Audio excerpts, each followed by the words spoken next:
A partir de agora, você assiste Verdade e Vida. Um programa da Igreja Presbiteriana do Brasil. Estamos iniciando mais um programa Verdade e Vida. Este programa tem o compromisso de levar à nação brasileira a palavra de Deus e anunciar o Evangelho de Jesus Cristo. Quero agradecer muito a sua participação neste programa, você ser um telespectador, um divulgador e um intercessor deste programa. Ou talvez você que está assistindo pela primeira vez. Hoje nós temos uma palavra de Deus para o seu coração. Nós vamos falar hoje sobre o Vale de Ossos Secos. Fique conosco, chame a sua família, ligue para os seus amigos, porque Deus tem uma palavra específica para o seu coração. Verdade e Vida. Uma palavra de esperança para um mundo em crise. É com alegria que temos mais uma vez a presença do presbítero Clineu Francisco. Ele é presidente do Conselho de Ação Social. Seja muito bem-vindo, Clineu, ao Verdade e Vida. Muito obrigado, é um prazer estarmos mais uma vez aqui para falarmos sobre ação social. Como se desenvolve, Clineu, o Conselho de Ação Social da Igreja Presbiteriana do Brasil? O Conselho de Ação Social, a função dele primordial é um despertamento para as igrejas, junto às suas juntas diaconais, no sentido de agirem e atuarem mais na área de ação social. Clineu, vocês vão estar agora realizando um congresso nessa área de ação social. Qual é o tema desse congresso? Quando é que ele vai acontecer e aonde? Nós teremos um fórum sobre responsabilidade social, será em Campinas, nas dependências do Mackenzie Campinas, será realizado nos dias 4 e 5 de novembro próximo. Dia 4 nós teremos abertura às 20 horas com o reverendo Sérgio Lira, que é pastor da igreja Casa Caiada, em Olinda, e no dia 5, das 8 às 17, nós teremos a participação também do reverendo Roberto Brasileiro, que estará conosco, e teremos mais 6 oficinas, todas voltadas para projetos sociais. O tema do fórum vai ser o qual? Plantando a semente da solidariedade. Mas como é que se planta uma semente da solidariedade, Clineu? A semente da solidariedade é plantada, a gente entende assim, no sentido de ir havendo um despertamento. São pequenos projetos, pequenos encontros que são feitos e também fóruns, não é, para despertar a igreja. Então, através de palestras, através de encontros, é nesse sentido que a gente está trabalhando, para realmente plantar a semente. E a igreja vai e faz uma ação social. A igreja vai e trabalha um projeto social. A igreja não necessariamente ela tem que ter o projeto próprio dela, mas ela pode sim ajudar uma igreja. Ela pode ser parceira num projeto de uma entidade ou um projeto social, para que ela possa também estar fazendo a parceria e ajudando aquela igreja, aquela obra lá. Clineu, recentemente nós conversamos sobre a ida do CAIS, juntamente com o Mackenzie, para o Mato Grosso do Sul. Quando é que se dará e o que é que vai acontecer lá? Nós temos esse projeto, já é o 4º que nós fazemos, em parceria com o Mackenzie, é o Dia do Mackenzie Voluntário. Nós vamos a uma aldeia escolhida pela Missão Kaiowá, e este ano nós vamos na aldeia chamada Sassoró. É uma aldeia que tem mais ou menos 3.000 índios. Lá tem escola, tem a igreja, são 2 casais de missionários, e nós vamos lá fazer um projeto social. Então nós temos corte de cabelo, tem a área de saúde, tem a área de educação, tem a área de atividades com as crianças, tem a área de esportes. Nós vamos no dia 13 e voltamos no dia 16. Clineu, o Brasil viveu 2 catástrofes recentes, da região serrana no Rio de Janeiro, onde centenas de pessoas morreram ali, e também lá em Alagoas, Pernambuco. Qual é o balanço das ações do CAIS que você pode fazer aos amigos telespectadores? O balanço é um balanço positivo, bastante positivo, porque a igreja foi chamada e a igreja atendeu. Nós tivemos no Nordeste doações acima do que esperávamos. Na região serrana também a mesma coisa. Deu para atender a necessidade de todos lá e de maneira que foi um resultado muito bom. A gente vê a solidariedade da igreja presente toda vez que se chama, né? Nós tivemos agora também no sul, lá em Itajaí, Rio do Sul, Blumenau, aquela região, e as igrejas da região se prontificaram, atenderam as necessidades, principalmente Rio do Sul, que em Itajaí houve um trabalho preventivo naquela região. Já em Rio do Sul não deu tempo, então o Rio do Sul sofreu bastante. Nós temos irmãos lá que perderam praticamente tudo, né? E isso daí já está sendo avaliado, já estão sendo assistidos para que realmente eles voltem às suas atividades normais. Clineu, encerrando assim a nossa entrevista, queremos só enfatizar o nosso Fórum de Responsabilidade Social, com o tema será Plantando a Semente da Solidariedade, e você é convidado a participar, dias 4 e 5 de novembro, nas dependências da Universidade Presbiteriana Mackenzie, no campus de Campinas, São Paulo. Clineu, muito obrigado pela sua participação mais uma vez no Verdade e Vida. Por enquanto, vamos a essa mensagem musical e logo depois a mensagem que Deus preparou ao seu coração através do reverendo Hernandes Dias Lopes. Verdade e Vida. A palavra de Cristo para uma vida melhor.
Hoje eu quero partilhar com você o texto de Ezequiel, capítulo 37, versículos de 1 a 14.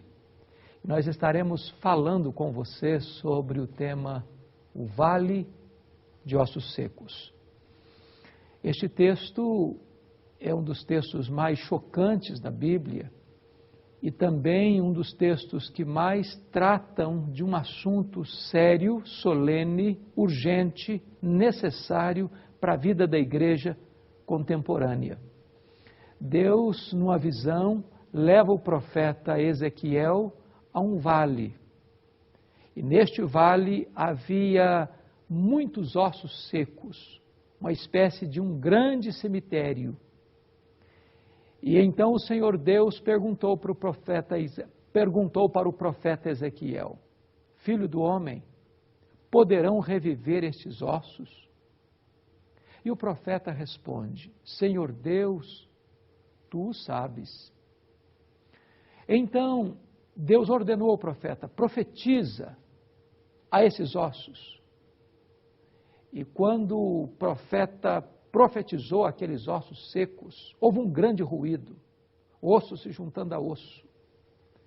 E começou a crescer tendões, carnes, e a pele sobre esta carne.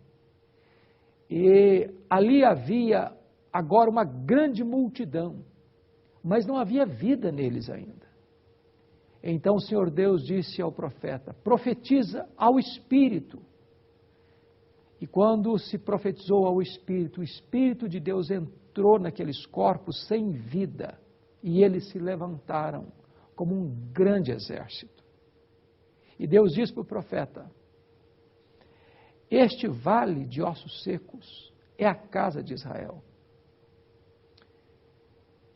Israel estava vivendo um tempo de apostasia, de crise espiritual, de abandono da verdade, tapando os ouvidos aos profetas de Deus, coração endurecido. E Deus precisou tratar com aquela nação de maneira severa, levando este povo para um amargo cativeiro. A situação da restauração parecia irremediável, impossível, só um milagre. Então Deus levanta o profeta para visualizar esta cena, para mostrar uma coisa: ainda que o povo de Deus esteja como um vale de ossos secos, Deus é poderoso para soerguê-lo, para levantá-lo, para restaurá-lo e para trazer vida e vida em abundância. A cena do vale de ossos secos é um retrato, muitas vezes, da igreja. É possível que uma igreja entre num processo, seja lento ou seja galopante, de apostasia, de abandono da verdade, de frieza espiritual, de sequidão, de morte espiritual. Eu fico olhando quantas igrejas que, como instituição ou como igreja local, igrejas que deixaram de existir. Pessoas que recuaram, pessoas que se desviaram, pessoas que abandonaram a verdade, pessoas que perderam o rumo. Jesus Cristo, no Sermão do Monte, chega a alertar para este fato de muitas pessoas, até mesmo estarem ainda mantendo nos lábios uma confissão e até no coração uma espécie de fervor, mas já abandonou o Evangelho, já abandonou o compromisso do primeiro amor, porque no dia do juízo muitos vão dizer: Senhor, Senhor, porventura não fizemos milagres em Teu nome, não profetizamos, não expelimos demônios? E Jesus vai dizer: apartai-vos de mim, vós os que praticais a iniquidade, eu nunca vos conheci. Note você que ali havia ortodoxia, Senhor, havia fervor espiritual, Senhor, Senhor, mas não havia vida. Jesus Cristo olhou para a igreja de Sardes e diagnosticou o estado daquela igreja. E Jesus Cristo disse: eu conheço as tuas obras. Tu tens nome de que vive, mas tu estás morto. Quantas vezes a vida espiritual está ausente na sua vida, na sua casa, na sua igreja, na sua denominação? Nós precisamos de vida. E aqui eu gostaria que você olhasse comigo algumas verdades nesse texto. Em primeiro lugar, a necessidade de uma intervenção sobrenatural de Deus. Um vale de ossos secos não pode, por si mesmo, se restaurar. Isso significa que a morte está presente. E um morto não sente, não ouve, não reage, não tem apetite. Um morto não pode ressuscitar a si mesmo. Ele só pode receber vida por uma ação de fora, sobrenatural, divina. Só Deus pode trazer um despertamento e um reavivamento espiritual para a igreja. Essa é uma necessidade vital. Segundo lugar, veja você a pergunta feita agora ao profeta: Filho do homem, poderão reviver estes ossos? O profeta poderia dizer: Deus, é impossível. Deus, esse é um caso perdido. Deus, esta é uma causa que não tem solução. Esse é um problema irremediável, insolúvel. Mas o profeta, num lampejo de fé, respondeu: Senhor Deus, Tu o sabes. Se Deus quiser a cura para a igreja, a restauração para a igreja, a vida nova para a igreja, a avivamento para a igreja, Você olha o cenário hoje, parece que é um vale de ossos secos. Igrejas sem fervor, igrejas sem entusiasmo, igrejas que passam um ano inteiro e não há uma conversão. Na média hoje há denominações que não têm uma conversão por igreja por ano. A esterilidade está presente, a morte espiritual está presente. Igrejas que já não pregam mais o verdadeiro evangelho. Ou igrejas que veem os seus membros amigos do mundo, namorando o mundo, se conformando com o mundo, amando o presente século. Crentes que vão para as baladas, crentes que vão para as boates, crentes que enchem a cara de bebida alcoólica, crentes que não têm mais uma mesma vida de santidade que aqueles que no passado andaram com Deus tiveram. Estamos vivendo um cristianismo apático, sem vida, sem vigor, sem entusiasmo, sem vibração, sem compromisso. Igrejas às vezes ortodoxas, mas igrejas secas, áridas, desertificadas, parecendo um vale de ossos secos. Nós precisamos crer como o profeta Ezequiel: Filho do homem, poderão reviver estes ossos? E a resposta é essa: Deus, se tu quiseres, tu podes trazer alento novamente para a tua igreja. Mas agora vem o instrumento de Deus para esta revitalização. E o primeiro instrumento de Deus é a palavra de Deus. Profetiza. E profetizar é proclamar a palavra de Deus. É anunciar o evangelho de Cristo. É anunciar a boa nova do evangelho. Precisamos entender isso. O que a igreja precisa não é de autoajuda. Não é de palavra positiva, creia e o milagre vai acontecer, fale e a tua palavra tem poder para transformar as coisas. Não, a palavra do homem não tem poder coisíssima nenhuma. Não é autoajuda, não é apenas uma questão de levar as pessoas a acreditarem em termos místicos, em artifícios místicos. É a palavra do Deus vivo. Deus não tem compromisso com a palavra do pregador, Deus tem compromisso com a sua palavra. Quando a palavra de Deus é proclamada com fidelidade, no poder do Espírito Santo, a vida, os ossos secos são levantados e despertados, e aí há vida.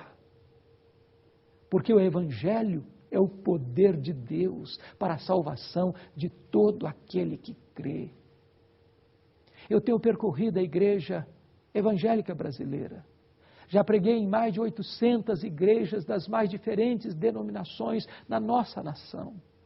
E a constatação a que eu chego é que nós precisamos desesperadamente voltarmos para a palavra de Deus.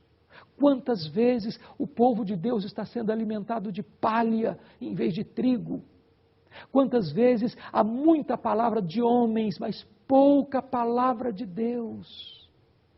Se nós queremos avivamento, se nós queremos restauração espiritual, é preciso proclamar a palavra do Deus vivo, porque esta palavra é viva, esta palavra tem vida em si mesma, esta palavra é poderosa, esta palavra não pode falhar, e a palavra que sai da boca de Deus não volta para ele vazia. O segundo instrumento para o despertamento da igreja é o Espírito Santo. Profetiza o Espírito. E diz a Bíblia que quando o Espírito entrou naqueles corpos sem vida, eles se levantaram com vida como um exército. É muito importante entendermos que nós precisamos do Espírito Santo. A igreja não pode caminhar sem o poder do Espírito Santo. Não vai adiantar nós mudarmos métodos, técnicas, recursos humanos. Poderemos ter os templos mais belos. Poderemos construir templos nababescos, babilônicos. Podemos construir coisas grandes, majestosas. Mas Deus não habita em casas feitas por mãos humanas. Podemos ter a melhor tecnologia, podemos ter o melhor recurso moderno, financeiro, podemos ter tudo que o mundo pode nos oferecer, mas sem o Espírito Santo, a igreja é um museu sem vida. Só o Espírito Santo de Deus pode gerar vida. Concordo com o pregador do século XIX, Charles Haddon Spurgeon, quando ele disse: é mais fácil acreditar que um leão pode se tornar vegetariano do que eu acreditar que uma vida sequer possa ser salva sem o poder do Espírito Santo de Deus. É o Espírito Santo quem convence do pecado, da justiça e do juízo. É o Espírito Santo quem tem o poder de abrir os olhos da alma, tocar o coração, regenerar, converter, santificar, selar e preparar-nos para nos encontrarmos com o noivo da igreja, como noiva santa, pura e imaculada. O resultado desta ação da palavra e da ação do Espírito Santo é que aquele vale de ossos secos se levantou como um exército vivo, operoso, cheio de vida, de entusiasmo e de vigor. Eu estou convencido de que a maior necessidade da igreja evangélica brasileira é de um avivamento espiritual. E este avivamento espiritual vai passar primeiro por uma reforma, por uma volta à palavra. Vocês se lembram que lá no século XVI, a igreja havia perdido o rumo, perdido a sua fidelidade às Escrituras. Muitas novidades e doutrinas equivocadas entraram para dentro da igreja. E se perdeu o antigo evangelho, o genuíno evangelho, o evangelho apostólico, o evangelho de Jesus Cristo.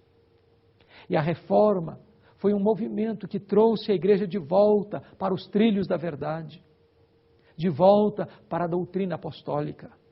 Reforma não é novidade, reforma é voltar às origens, é voltar à Bíblia, é voltar às Escrituras, é voltar para Deus, é voltar para a santidade. Quando a igreja se volta para a palavra, se volta para Deus, então Deus se volta para a igreja, trazendo vida, trazendo restauração, trazendo reavivamento espiritual. Eu gostaria de conclamar você, de encorajar você, de encorajar a sua igreja a parar um pouquinho, fazer um diagnóstico da situação, fazer uma pergunta: será que este cenário pode ser mudado? Será que nós vamos ter que ver a igreja caminhando para mais longe, se enfraquecendo, perdendo o rumo, perdendo o compromisso, se afastando da palavra, do evangelho, vendo sinais de morte tão visíveis e permanecendo do mesmo jeito? Ou será que nós podemos reagir como o profeta Ezequiel? Não, eu creio, meu Deus, que se tu quiseres, este vale de ossos secos pode se levantar como um exército vivo. É tempo de orarmos, é tempo de nos arrependermos, é tempo de nos convertermos dos nossos maus caminhos, é tempo de nós nos voltarmos para Deus com sinceridade de coração, rasgando o coração e não as nossas vestes. E Deus, pela sua graça e poder, há de intervir na igreja, há de intervir na nossa vida, trazendo restauração e vida neste vale de ossos secos. Ore comigo neste momento, coloque a sua vida no altar de Deus e interceda por você, pela sua família, pela sua igreja, pela igreja brasileira. Deus querido, ajuda-nos a não desistirmos de ver uma intervenção milagrosa da tua mão na vida da igreja contemporânea. Muitas vezes, meu Deus, o cenário que vemos é de um vale de ossos secos. Os sinais da morte estão presentes. Mas, Senhor Deus, dá-nos a bênção de proclamarmos a tua palavra no poder do teu Espírito.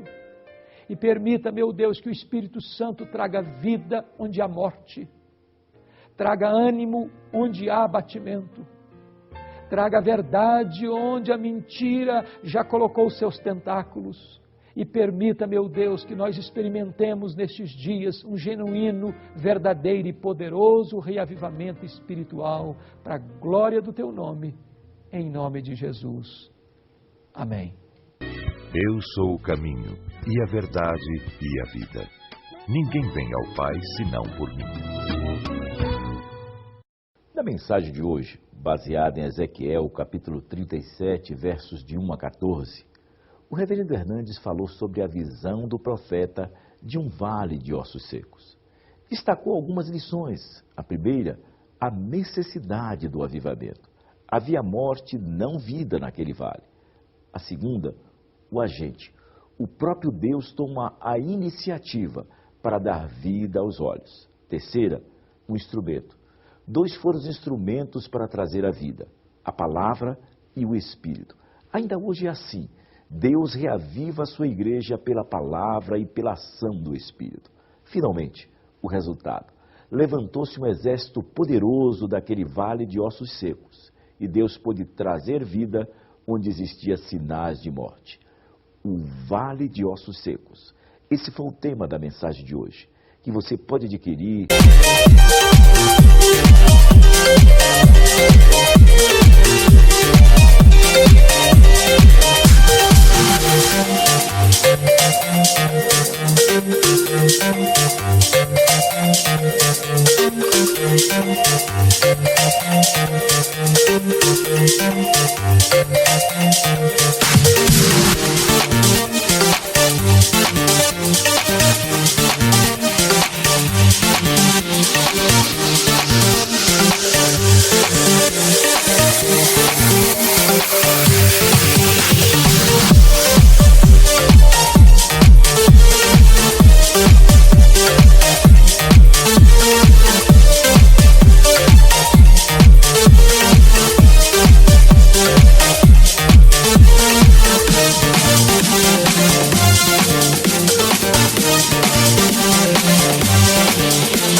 Tanto em DVD como em CD, para sua edificação, para presentear um familiar ou um amigo, através da nossa loja virtual.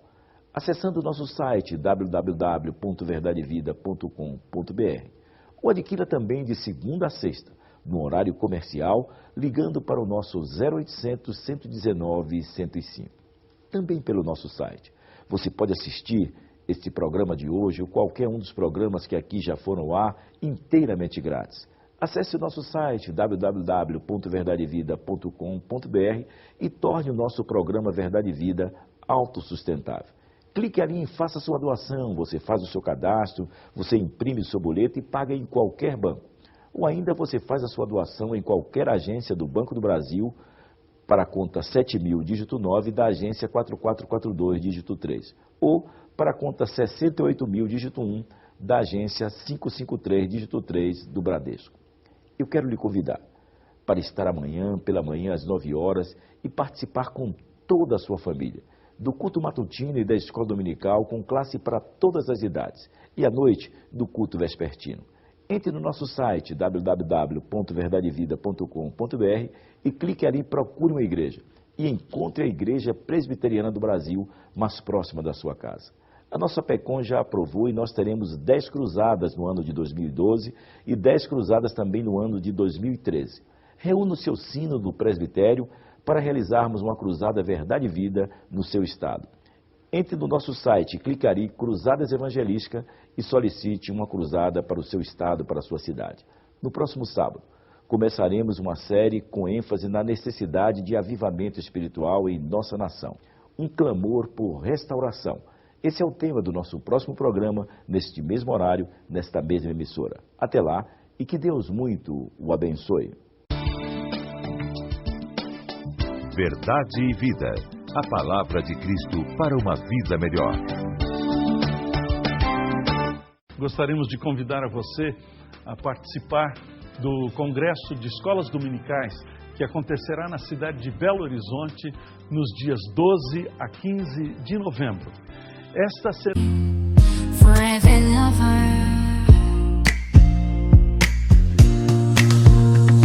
In the depths of the dark darkest night, your love shines through, a guiding light. With every heartbeat I feel your grace. In your warm embrace I find my place. Darling, don't cry, don't shed a tear, for I'll be your fortress, I'll always be near. Though storms may rage and oceans may roar, I'll stand by your side forevermore. Through the trials and the tests we face, our love will endure, it cannot be erased. So dry your eyes, my love, and take my hand. Together we'll conquer. Há uma oportunidade para renovarmos o nosso compromisso em relação ao ensino da Palavra de Deus e prepararmos-nos melhor para este trabalho tão importante que a Igreja do Senhor realiza em nossa pátria brasileira. Verdade e vida. A palavra de Cristo para uma vida melhor. Olá, eu sou Ana Maria Prado, a presidente da Confederação Nacional das SAFs. Tenho um convite especial para fazer a todos da nossa igreja. A SAF fará 127 anos de serviço aos pés do Senhor este ano. As comemorações serão a nível nacional e a nível sinodal. Na nacional, as comemorações serão na igreja de Campina Grande, na Paraíba. Conclamamos todas as nossas queridas irmãs para que comemorem a nível de federação ou a nível de sinodal todos esses anos de bênçãos que o Senhor teve para com a SAF da nossa igreja. Queremos também parabenizar todas as irmãs que fazem a SAF por todos esses anos de vida na presença do Senhor e de serviço para o nosso mês. Parabéns, queridas irmãs.